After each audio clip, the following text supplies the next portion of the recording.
Hey guys, we'll just wait for a few minutes to let people join, and then we'll kick it off. I'm here with Salil.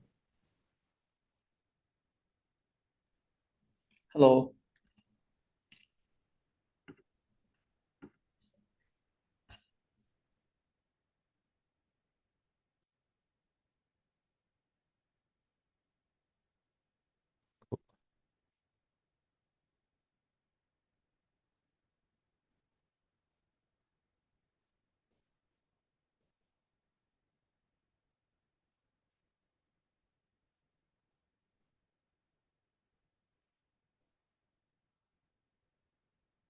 Oh, all right.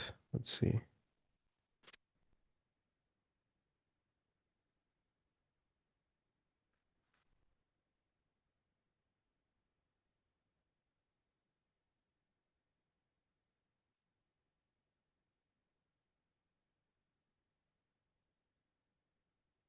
This is also being recorded, so I think Salil, if you'd like, we can kick it off here.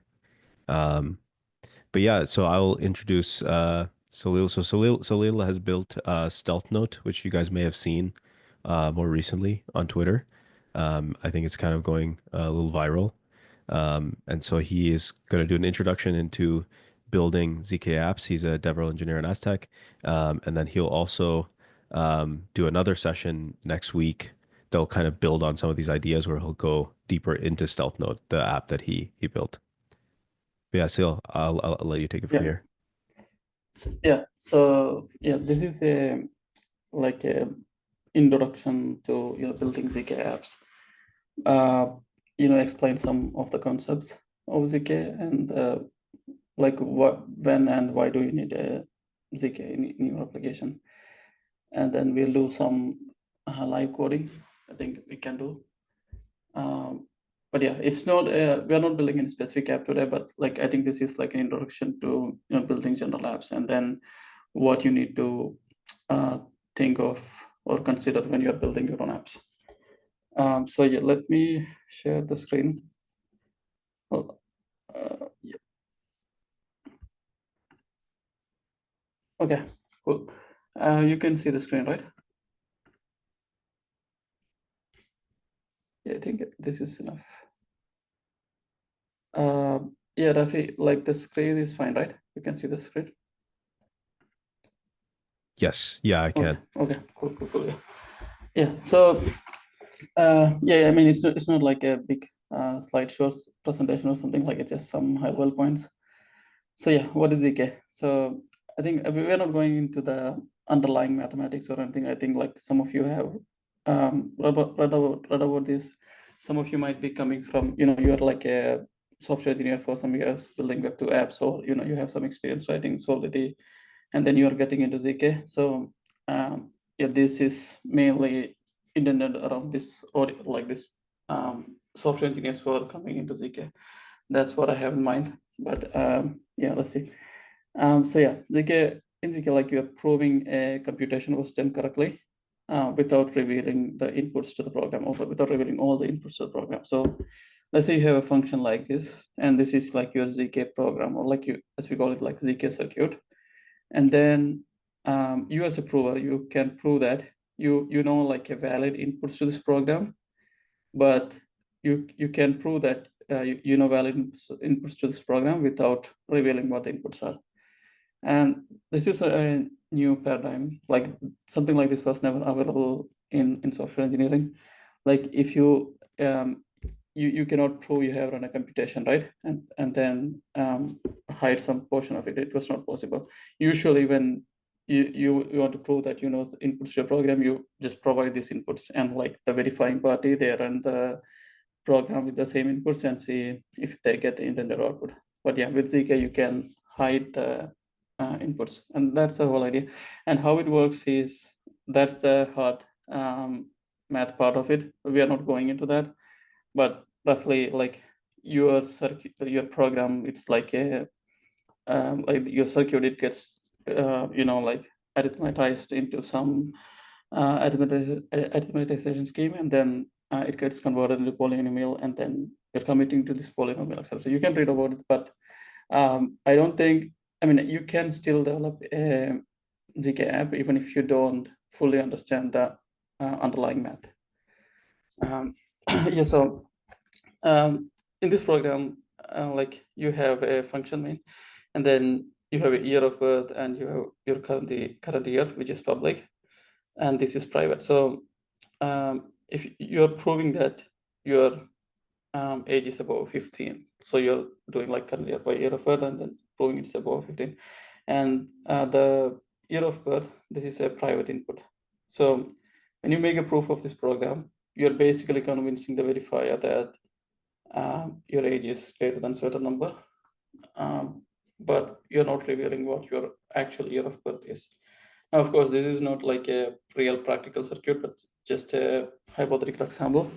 But that's what is happening. And the circuit itself is not private. Like this entire code should be open source, because when you create a proof and share that proof with the verifier, they need to make sure the proof was like generated for the same circuit. So the verifier also need access to the circuit.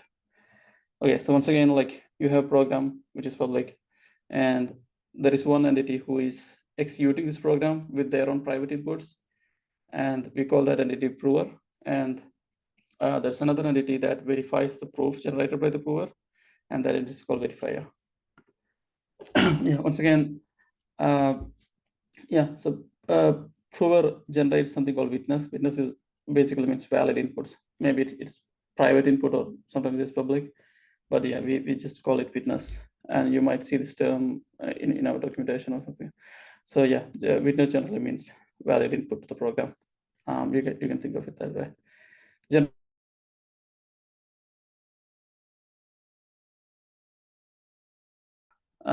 Is valid for the intended circuit, right?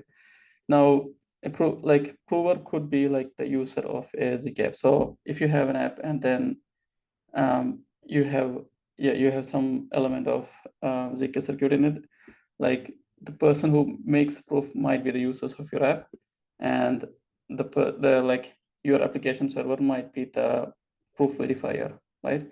We'll get into an example of this, but yeah, the verifier can be your application server. It can be a smart contract, which means like you can verify the proofs on chain, and you can build powerful applications, powerful on-chain apps with this, because this is possible. Yeah, some example is like, let's say there's a web app, and this app wants to verify you are above 18, right? So the goal is to prove that you are above 18 without revealing your personal info. So you don't want to reveal your name or date of birth. You just want to prove them you are above 18. And it's a genuine use case. Like the website wants to verify don't underage people access their service, but at the same time, you as a user don't want to share your full details with this app. So yeah, like in this example we saw earlier, you can have this website will build a ZK circuit like that, and the prover will be the users of the app, right? You're proving your irreversibility is less than the current year, and the verifier is the website, right? Their server or API that verifies this proof and is convinced that you are above 18, in fact. And why do we need this? Mainly because users don't want to share their full information with this service, with this web app. And that's one example. Another example is like a on-chain voting contract that only lets the holders of a token to vote. So it's an on-chain app where the verifier is a smart contract, and as a prover, you're proving that you have let's say you have an Ethereum. You're proving that you hold, you possess the private key of an Ethereum account that has this particular token, or where the token balance is greater than X at some Ethereum block. You can prove that. You can generate proof of that, and you can have like a solidity verifier that verifies this proof, and then it allows you to vote. And why do we need this? Again, like for privacy, because you don't want to reveal who is voting, right? Which side you're voting, but at the same time, like the smart contract, the on-chain voting contract wants to verify the voter is eligible to vote. So yeah, so you need both privacy, and then you need to also validate some eligibility of the voter. And usually validating eligibility means like revealing a lot of information, and that's what ZK helps you to solve. Like you can selectively disclose the information you want. Another example is like you can also build ZK games where like the position or of a player or an item is hidden, and then you make decision without knowing, like the fog of war games. But yeah, just another example. Yeah, so I think we'll do some like coding, like build a sample E2E app for the age verification thing. Yeah, so let me move it aside, and then we can create a circuit. So now go new age verifier. Okay, so let me open that. Okay, yeah.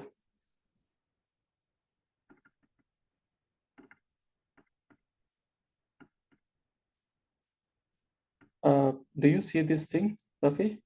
Something on the top? Yeah, I'm able to see. Yes, some I bug, can I see your think. whole screen. It's not going. Let me see if I can share. Okay, that's not helpful. One second. Okay, let me try again. Okay, let's go. Yeah, Okay, nice. yeah. So yeah, Could I'll could you just make it a bit bigger? Like actually yeah, quite a bit bigger? yeah. Nice. Yeah. This is fine, right? We Yeah, don't that's need this good. for now. Yeah, let the browser run here and the terminal. Okay. Yeah, so we have, okay, so this is a new project, and you can create it by running nago new and some name, and this is the name of the project. And type in means it's like a binary, like it's a program that you can make proofs of and not a library. We'll get into libraries later, but yeah, and like some others, and then you can depend on other packages. So yeah, like you can depend on other libraries, but for now we just have like a very simple circuit, and then let's say we'll define it year of birth. We'll create one input to the program called year of birth, and that's a U32, and then another one current year, another U32. Okay, so yeah, cursor auto generated some of those. Age is current year minus year of birth, and you're asserting is greater than 18. Okay, cool. Yeah, so this is very similar to like writing Rust, and then you can follow through this documentation to get various data types. There's fields, integers, boolean, strings, arrays.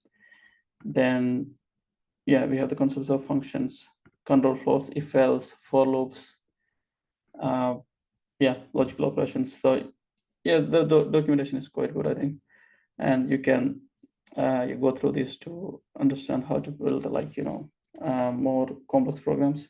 But yeah, for right now, this is pretty similar to writing Rust. So you're just verifying the age, and assert means you're asserting this one, and if one of these assertion is not possible, then you won't be able to generate the proof.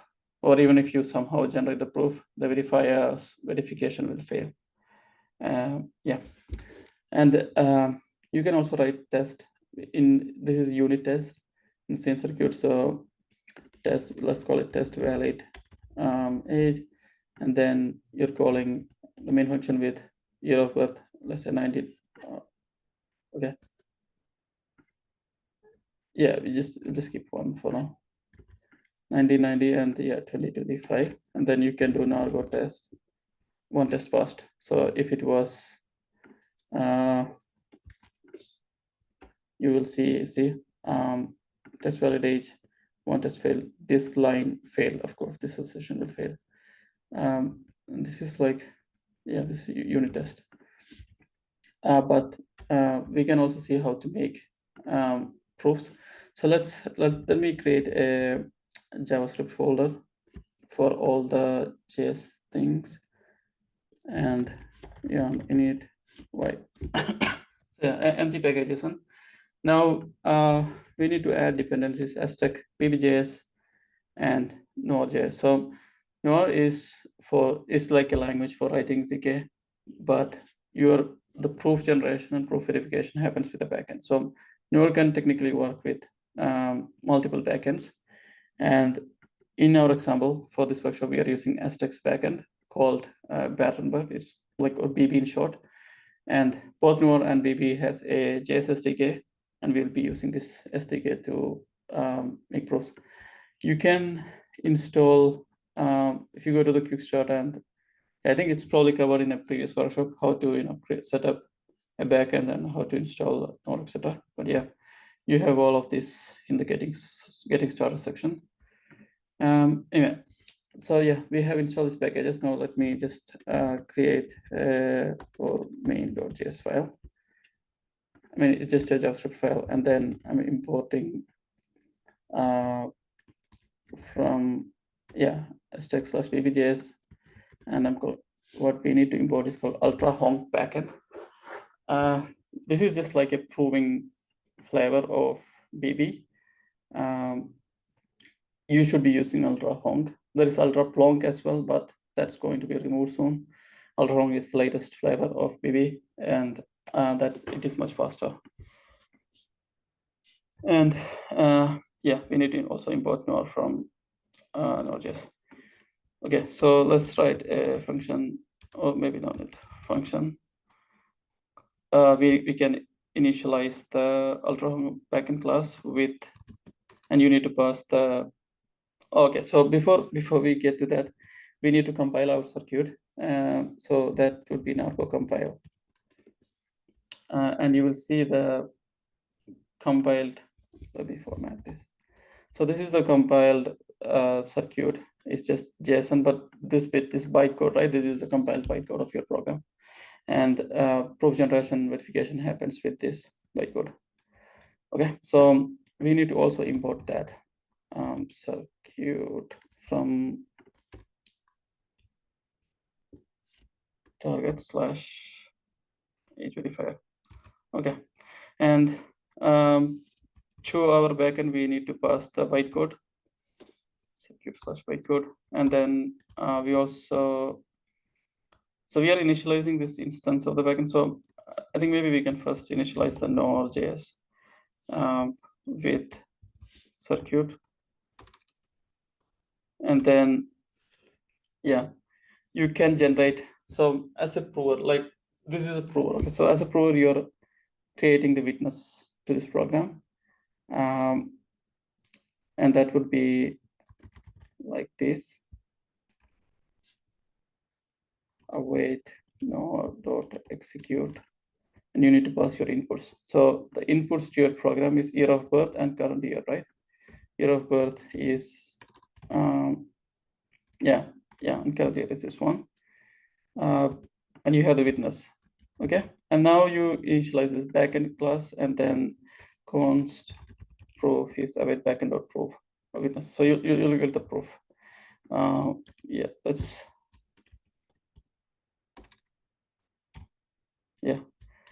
let's run this program, not main.js. So yeah, type module.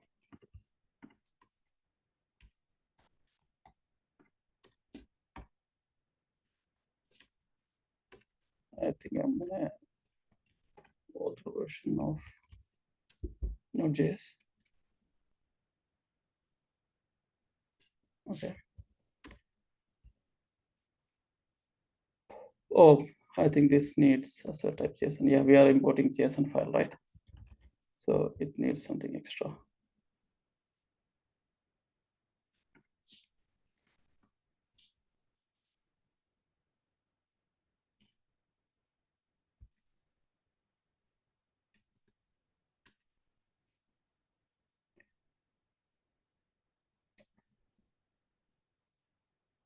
Backend.proof. It's called generate proof. So okay, so yeah, you have the proof. So proof is like a bunch of numbers. Yeah, so and like the verifier can verify this proof. But before that, let's turn this into like a web app. Let me quickly do that. I think we can use a cursor to do that. Create a web app.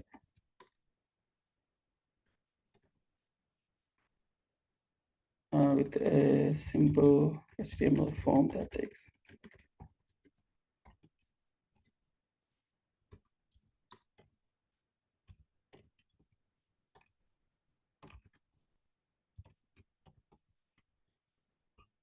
Okay, I think the submit button should call a JS function.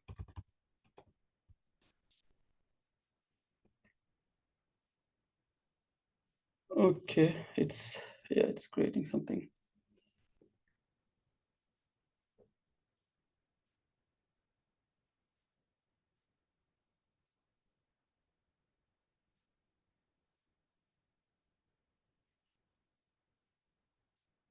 Okay, yeah, looks like it's creating on the road, but we'll need to move it. We can move it here.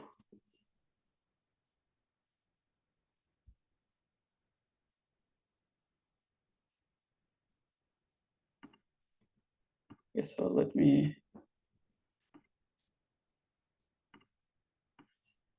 put it in the JS folder, and then we'll get the scripts. Okay, and with there.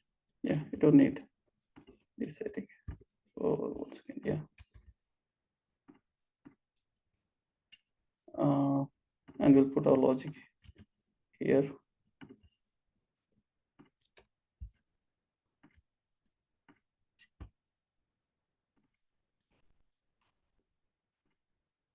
Okay. Yeah. Let me try again. Packages.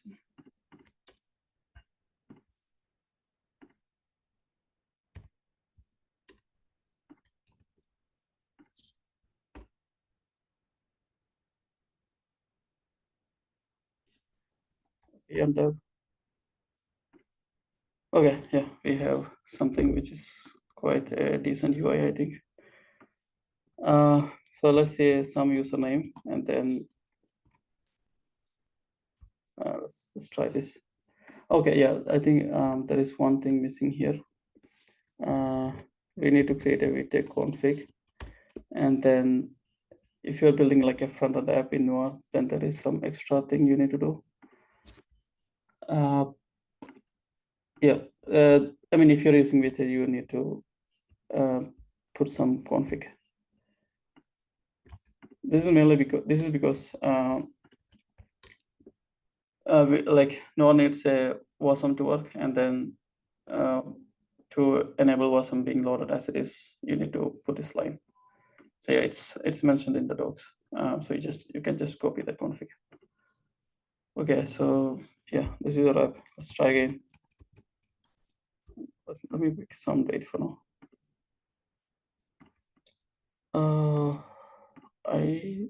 It's sorry. Yes, I think.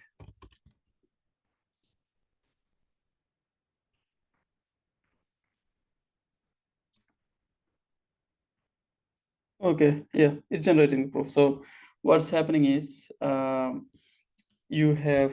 Let me try to make it. I don't know. Is this visible now?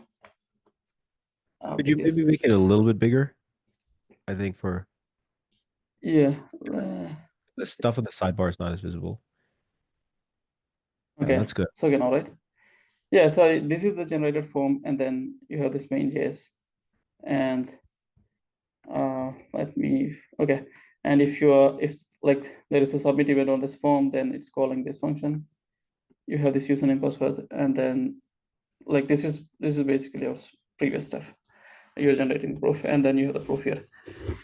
Like I have seen, like I mean, like in an example, you can just call backend.verify proof, and it will just say true. But let's do something meaningful. So let's streaming. Sorry, let's build a. Let's say this is for the example we discussed. This one. Sorry. yeah, a web app that verifies you're above 18, right? So let's try to do that, and let's call it streaming app. Like it could be any app. So let's say we are building something like Netflix, and then you want to do an age check. So and this is that services front end, right? And then you are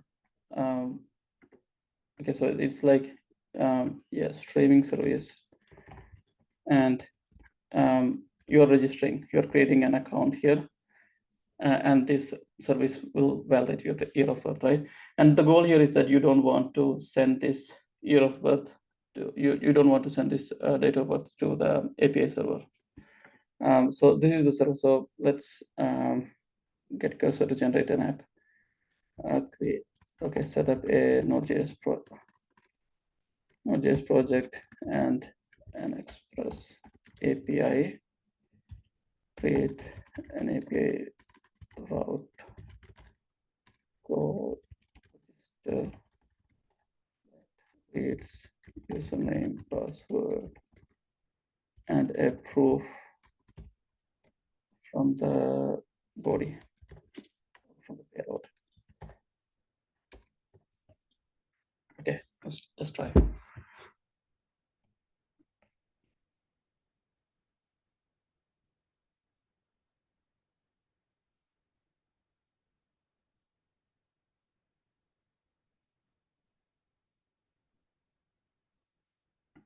Okay. Oh, I need to click this.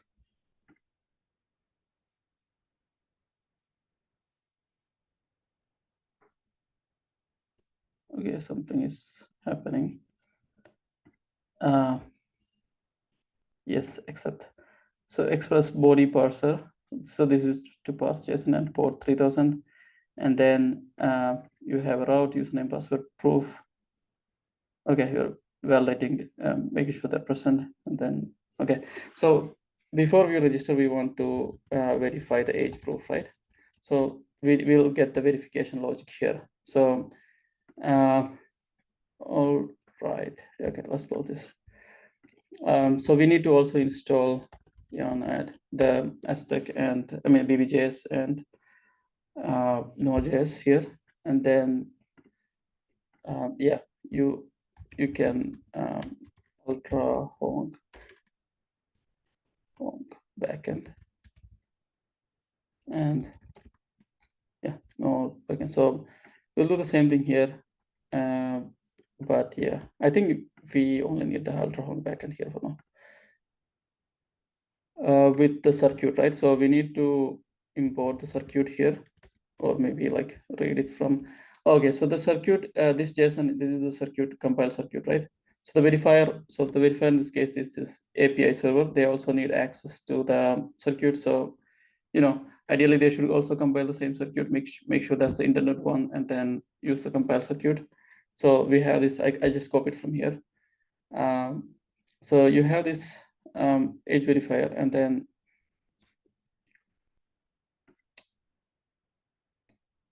yeah, so let me, okay, so const fs yeah, use circuit.json, okay, and then bytecode, or maybe like json.parse, I think. Yeah, so yeah, let's also make proof, and then you can pass the proof. Okay, so let's say we have something like this, and if verified, yeah, you're returning proof verification failed, otherwise registration successful. So let's see. So yarn dev, oh,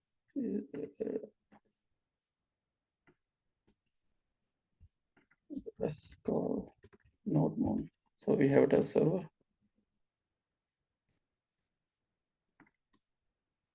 Okay, now yarn dev. Okay, so it's running on 3000. So yeah, in our HTML, going back to the front end,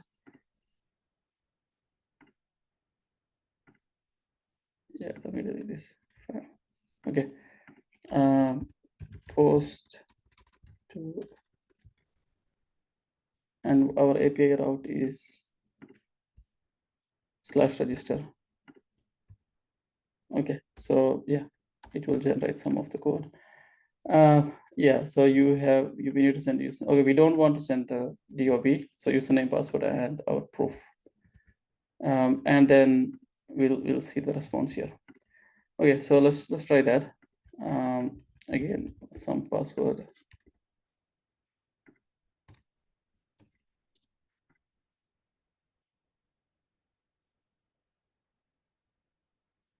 Oh, it's giving me course error.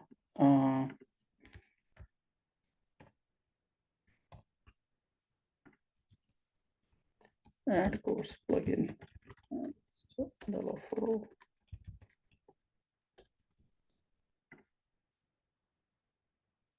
Okay. So yeah, I mean the error is that it's our front end is in 5173 port and our API is in 3000, so it's rejecting the request. So you just need to enable the course plugin for this case. Okay, it's restarted. So let's click submit again. And payload too large. Yeah, I think some limit somewhere.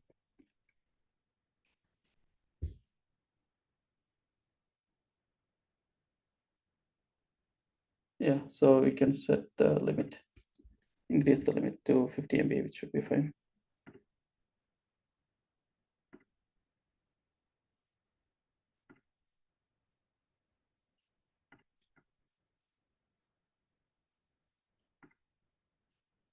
Huh.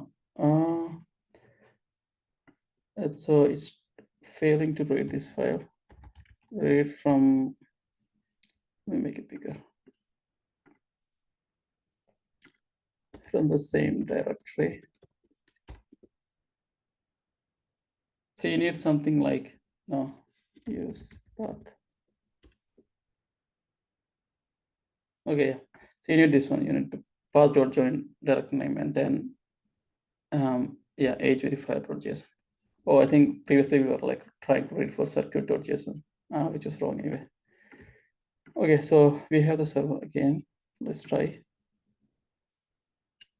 Okay, another error. Path is not defined. Okay. Let me yeah.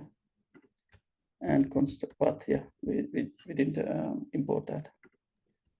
So we have one question about Noir.js and BBJS proof generation. Yeah. So Yeah. he's asking Sorry. Okay. if Support. proof generation is supported. Oh, you saw it. Okay, go. Yeah, it is supported in Node.js environment. So I mean, this is basically Node.js, right? We are only verifying Node.js, but you can also generate proof on the Node.js. That's fine. Yeah, let's continue.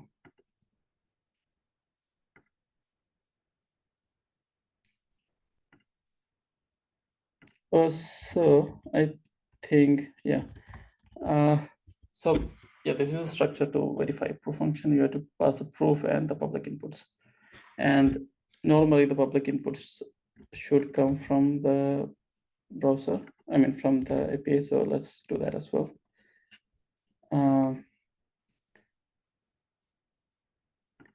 Yeah.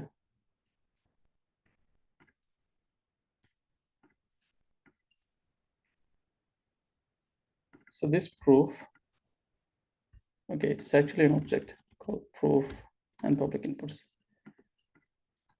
And this is a uint data array, and this is ref string. So since it's a uint data array, I think let's do something like array from proof. So it's just a array of values, and then this proof we can just like create a uint data array from the normal array. Yeah, let's try again.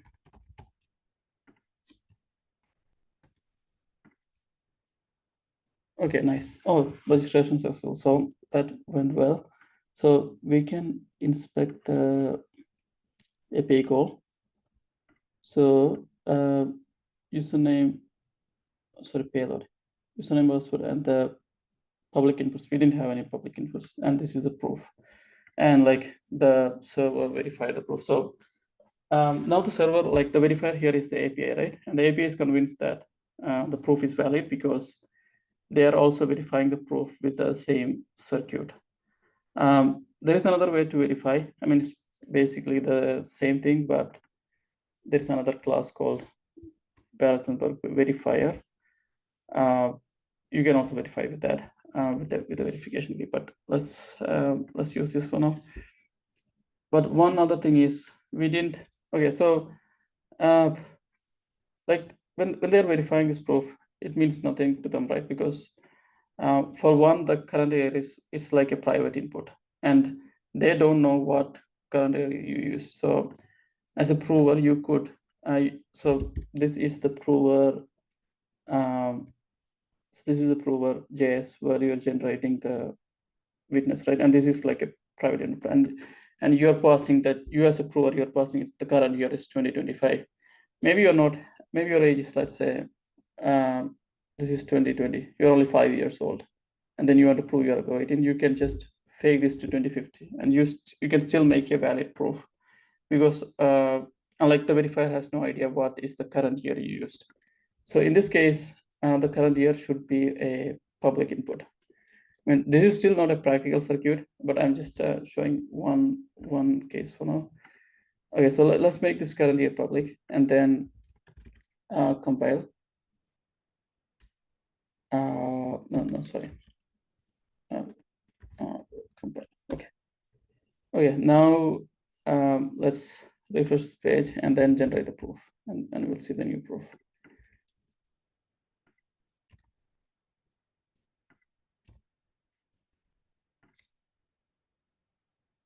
Proof verification failed because something else happened. Okay, we are just logging the proof. We will also log the public inputs.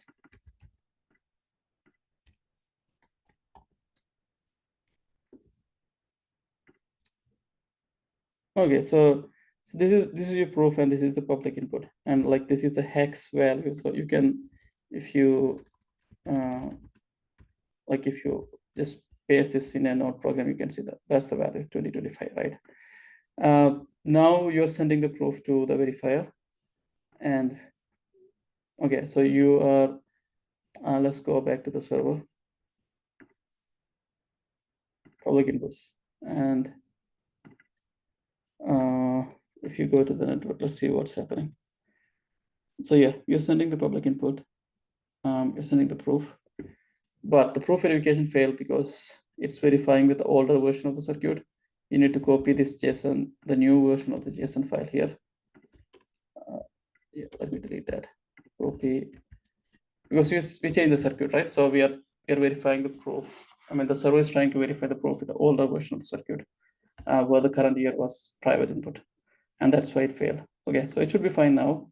But the important thing to validate is now the verifier can check that public inputs, the only public input we have, the first one, it's 2025. Okay, so I think like, I believe you can convert a hex into number like this.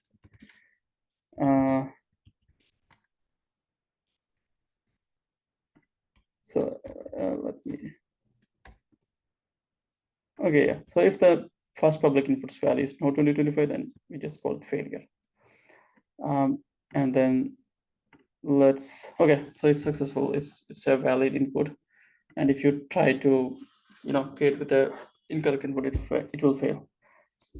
So, yeah, so this all works, but this is still not like a practical age verification check, because all this circuit is checking that is, as a prover, a value that's, an input that's like if you subtract with 18, then it's, I mean, if you do this age check and it's greater than 18. So so if the current year is 2025, all it checks is that a value that's less than say 2007.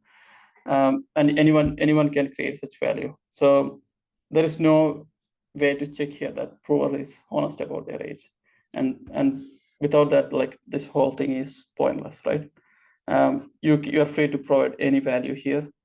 So even if you're not really above 18, you can still give any value, and then the circuit will pass and the API will register your account, and this is all pointless.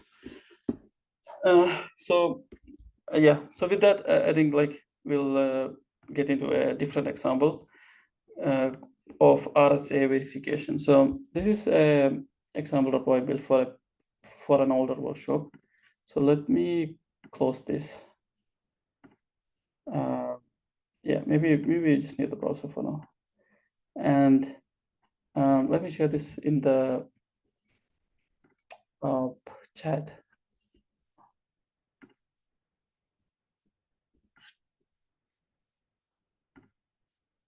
Okay, so this is the URL, and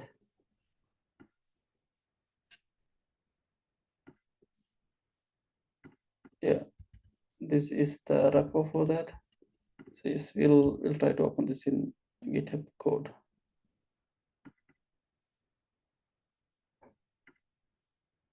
Okay, anyway, the idea here is that instead of using a user provided value for the age, sometimes we can use, like, sometimes let's assume there is someone is attesting to your year of birth or your date of birth, like the government.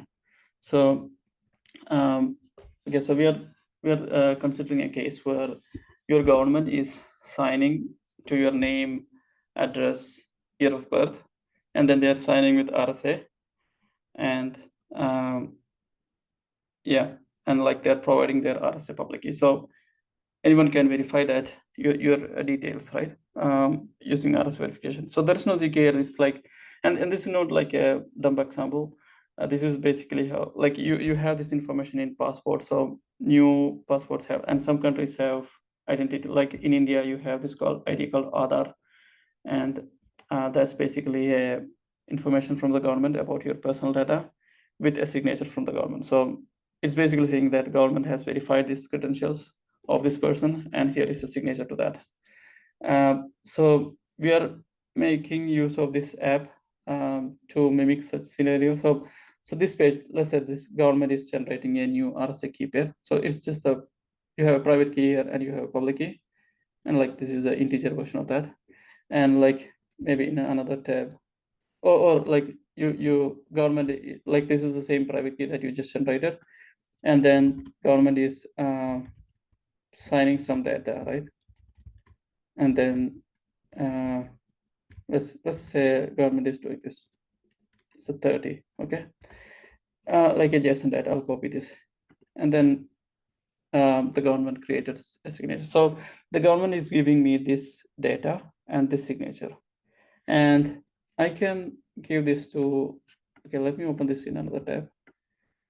Let's minimize this, and then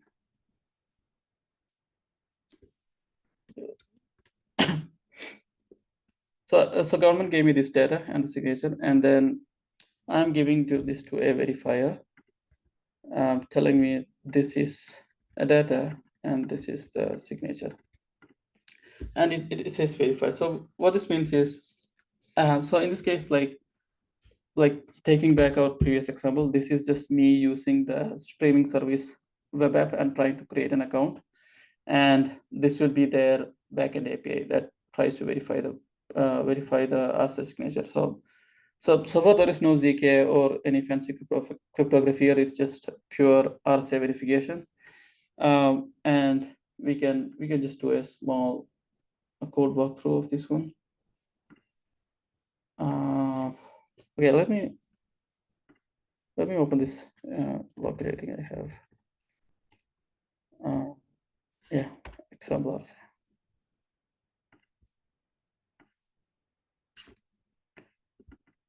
Okay, so yeah, this is you have the circuits folder. Oh, let me make it bigger. Yeah, you have the UI, and then it's a very simple app where you have one page for each functionality. So generate keys, What this is doing is basically create a RSA key pair using window crypto library, crypto subtle. And then you have the signed data page that is using the same RSA key to sign the any data you give. And then you have the verify page, verify signature page that use the public key to verify. So yeah, it's verifying the signature and the payload using the public key that's stored in the browser. So yeah, in a practical case, the public key will be published by the government, and this like verifying server API, they will make sure the public key belongs to yeah, the government. So yeah, so what is like we can do this A check with this system, but the problem here is that I think you have noticed that now you need to send this whole payload to this app, right? You need to send my name and then the full. Okay, let's say this is instead of like age is DOB, and the value was something like yeah, you are sharing the full details with the party. I mean with the verifier, and you don't want to do that. And this is like where ZK can help. So instead of you sending the payload and the signature, you can verify the RSS signature in a ZK circuit, and you can send the proof of that. And that's what we are going to do here. So yeah, let me copy this again, signature and payload. You go to the proof page, and okay, sorry, this is the signature is this one, and this is the same public key that you also need to pass the public key to the circuit. So all of these values will be going to our circuit. We'll review the circuit now, and your value is something like this, and then you want to reveal there is something like a string like this somewhere in the input, right? And that's what you're proving. So I hope it works. Yeah. Okay. So so you have a proof and then some public inputs, and this party, like this is our API server. They can generate this. I mean, they can verify this proof. If I keep it here, then oh, something happened. Yeah, because I didn't copy it properly.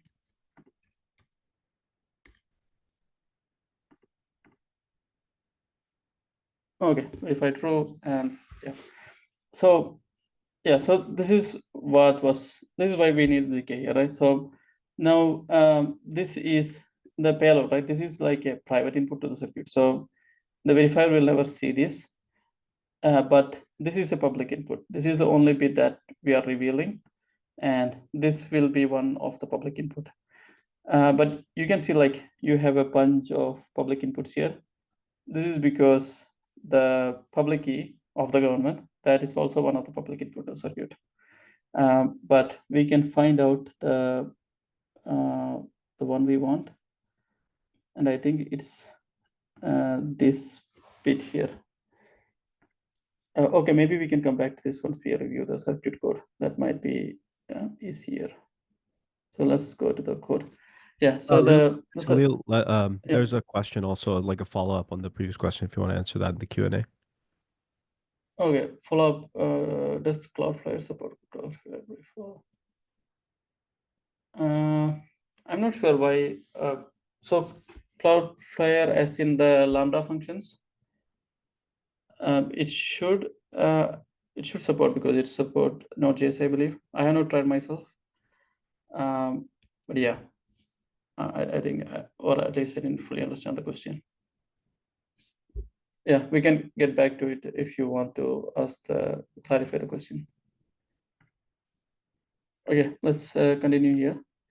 So this is the circuit. This is RSA circuit, and you have the signed data. That's the payload, and this is like how big is your payload.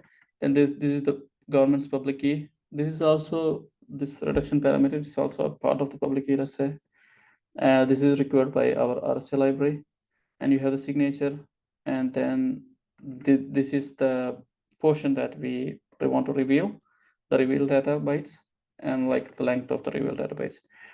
We can go through it. So signed data, it's like a U8, which is a byte, and then of like maximum 64 characters, which means that yeah, this should be maximum 64 characters, and we are passing each character as the byte. So it will be ASCII character of this value. Maybe it's something like 120 or something, and that's what we are passing for each value. That will be the input to the circuit.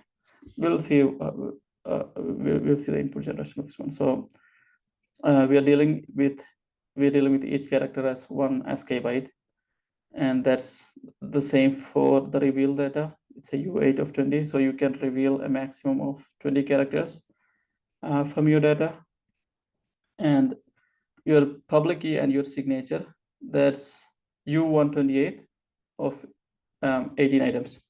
The reason is that for like splitting it like this is your RSA key is like, I mean, in this case, the RSA key is 2048 bits, and you cannot pass that big number to the circuit. The circuit will support a max of 253 bits. I think like that's because of the limits of the cryptography. Like the ZK backend, it works on a prime field that has a maximum of 253 bits.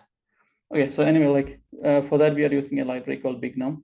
So if you go here, we are using this BigNum library that deals with large numbers. In this case, the RSA signature and the public key, they are large numbers, so we need BigNum library. Then we are using the RSA library for RSA verification. We are using the SHA library because like the payload is hashed using SHA-256 first, and then it's signed with RSA. That's how like RSA signatures work, or at least the one we use here works. So we need to verify that in the circuit. So what do you like? And sorry, and we have the string search library that makes sure the data you reveal is present in the payload, in the signed payload. And what we are verifying in the circuit is, what we are proving the circuit is that you have a valid signed data that can be that you have a signature. So you as a prover, you're proving that you have signed data and a signature that is verifiable with RSA verifiable with this particular public key. This is a public output, right? So the verifier can validate this pub key belongs to the government, right? So you're proving that you have a signed data and a signature signed by government's public key, and that signed data contains some portion that you revealed. So in this case, your year of birth.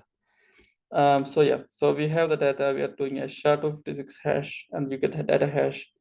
Then you are verifying the RSA signature of the SHA-256 hash, and you are setting that, and then you are using the string search library to make sure your payload, your reveal data is present in the signed data, and that's what our circuit is doing.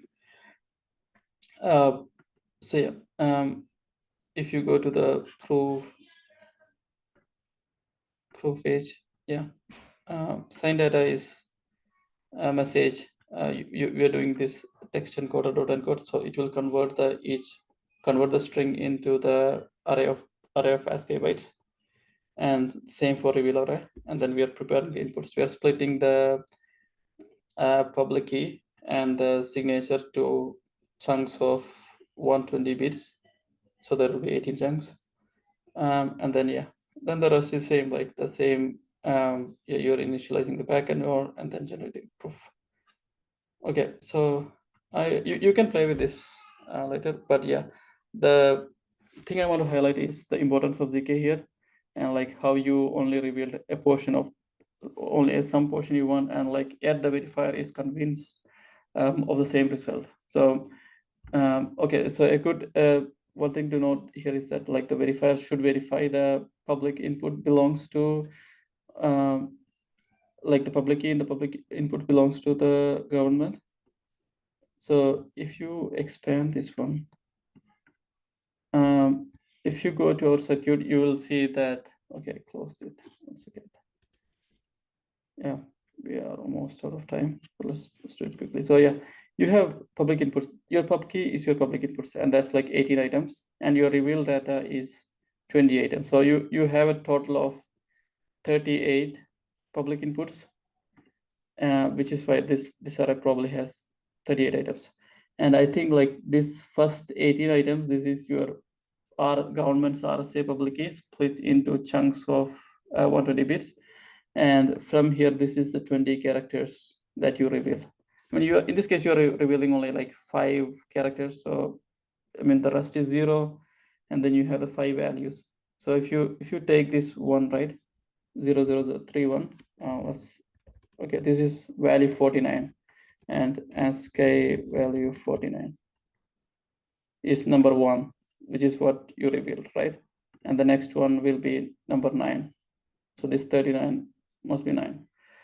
So yeah, so when the verifier, they will, what the verifier should do in this case is make sure this is the right government's public key, and also make sure this value, convert this into a like integer representation, and then make sure this is this plus 18 is less than the current year, and they achieve the same thing. Okay, cool. Yep, let me continue on the slides. Yeah, so RSA is, I mean, RSA is used for some popular projects like ZK email.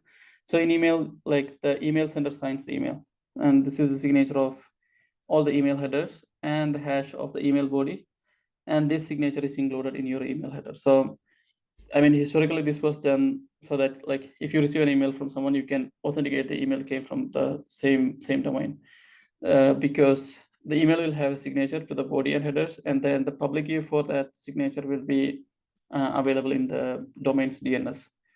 So this is like a Web2 technology, and we are doing ZK on top of it to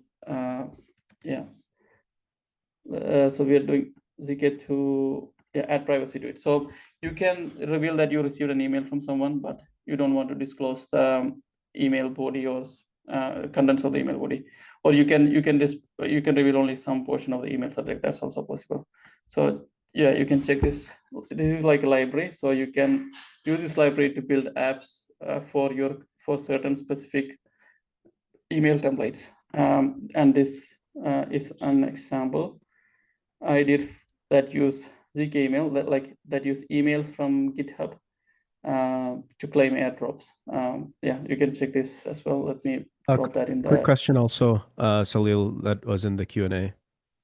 Yeah, right. For performance, we compress UAT to fields and then do bit shifts.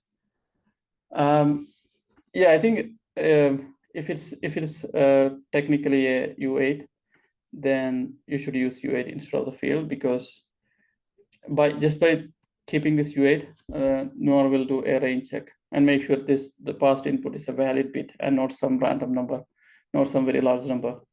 So I would always say we use the right type. And the performance impact is very minimal here because the range checks cost like only very few gates. Yeah, let's go back. Okay, and then there is also a project on the Aadhaar Indian ID I mentioned, like unknown Aadhaar and ZK passport. They works the same way. Like the example we mentioned, government signs users personal information, and you can partially reveal some of the items of that. And then I don't know if you're familiar with JWT. They're like authentication tokens used in Web2, mainly in auth flows.